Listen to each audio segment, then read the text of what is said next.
कुछ big data हो गए, लेकिन सर अब थोड़ा एफआईएस को टच अपॉन करते, बड़ी भारी बिकवाली सर इन्होंने कर दिया और काफ़ी समय के बाद हम इतना बड़ा नंबर एटलीस्ट कैश में बड़ी बिकवाली का देख रहे हैं।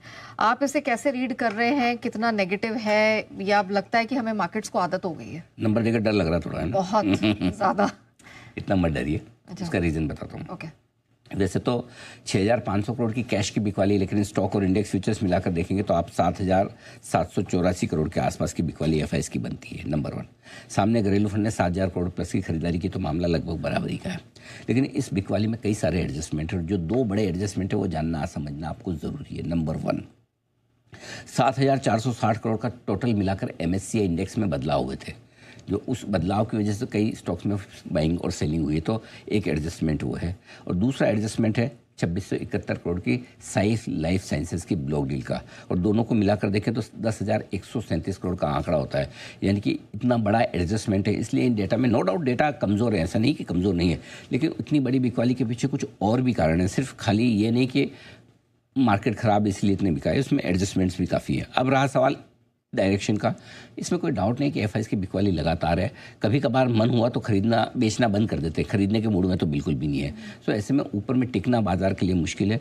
लोकल फंड का सपोर्ट पूरा है, लेकिन लोकल फंड अकेले एफआईएस का मुकाबला नहीं कर पाते। जब जब रिटेल गायब होता है बाजार से, फिर बाजार घट जाते हैं। अब देखिए, लोकल फंड बराबर ले रहे हैं जितना एफआईएस बेच रहे हैं, करेक्ट, लेकिन जब रिटेल गायब होता है तो फिर इसलिए बाजार का थोड़ा सा सपोर्ट नहीं मिलने से गिरावट बढ़ जाती है, और यही आपने परसों भी देखा है। Correct sir. 24,631 ये एक नंबर है, क्या इसके गैप पर एक निफ्टी सपोर्ट लेता हुआ दिख सकता है? क्योंकि हमने देख लिया मंगलवार को एक ऐसी गिरावट आई जो इतनी बड़ी गिरावट हम एक्सपेक्ट नहीं कर रहे थे। इस पहले आपको ये समझना होगा कि इस नंबर की इंपॉर्टेंस क्या है। वाई 24,631 बाजार का मूड बदलने का एक बड़ा ट्रिगर बन सकता था, और बना भी कुछ हद तक। वो था प्रधानमंत्री जी का 15 अगस्त को जीएसटी का ऐलान कि हम दिवाली का तोहफा देने वाले हैं, बड़े जीएसटी कटा रहे हैं। और उसके बाद से चीज़ें बहुत तेज़ी से आगे बढ़ी है, मीटिंग्स पे मीटिंग, और अब संभावना है कि नवरात्रि की शुरुआत में वो लागू हो जाएगा, करेक्ट। और वहाँ से तो 15 अगस्त को तो छुट्टी थी। 14 अगस्त को आप बंद हुए 24,631 पर। 15 अगस्त का लो था 24,850, बड़े गैप से खुले, और 24,850। उसके बाद से कल पहली बार हमने 24,850, कल से मेरा मतलब परसों है, छुट्टी के दिन था कल, 24,850 तोड़ा। और जो 24,631 से 24,850 के बीच का गैप रह गया था, वो गैप फिलअप करने की कोशिश हो सकती है। उसमें भी गैप में भी एक चीज़ है कि उस दिन का हाई जो था 14 अगस्त का, वो 24,676 था, और कल का लो 24,689-90 का है। तो कमोबेश अपर गैप तो फिल हो गया कमोबेश, और थोड़ा बहुत आज नीचे खुले तो हो जाएगा। और 24,631 आ जाए तो और भी बढ़िया, ज़्यादा बेहतर है। अगर आज एक बार 24,631, 630, 35, 50 के आसपास आ जाए ब्रॉडली, नॉट एग्जैक्टली कि 32 हुआ तो गैप फिल नहीं हुआ, 30 हो गया तो हो गया, वैसा नहीं होता है, मतलब उसके आसपास पहुंच जाना चाहिए, करेक्ट। सो आई थिंक वो उस बड़े लेवल के आसपास निफ्टी इस वक्त आज टेक्निकली गैप पूरा हो सकता है। अगर नीचे शुरुआत होती है, 75 पॉइंट हम नीचे दिख रहे हैं, तो गैप पूरा हो जाएगा।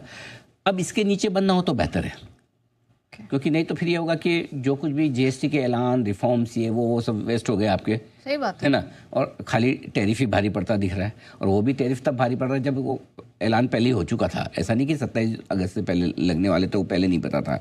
सो मेरा ये समझना है कि मंथली एक्सपायरी पर शॉर्ट काफ़ी है, इसमें कोई डाउट नहीं है। 13-14% पे अभी भी है, लेकिन शॉर्ट कवरिंग पूरे महीने में कहीं तक दिखी नहीं है। जबकि पूरे महीने मेरे ख्याल से लोअर साइड पर लॉन्ग पोजीशन रहने का ये सबसे खतरनाक महीना होगा अब तक के इतिहास का। ऐसा ये पहला महीना है जहाँ पर 14% एफआईएस की इंडेक्स फ्यूचर्स में लॉन्ग पोजीशन आई, वो एक महीने के हाईएस्ट लेवल पे है। सिर्फ 14%, मतलब दैट इज सरप्राइजिंग। इसका मतलब इससे ज़्यादा खराब महीना एफआईएस की पोजीशनिंग के हिसाब से हमने इतिहास में नहीं देखा।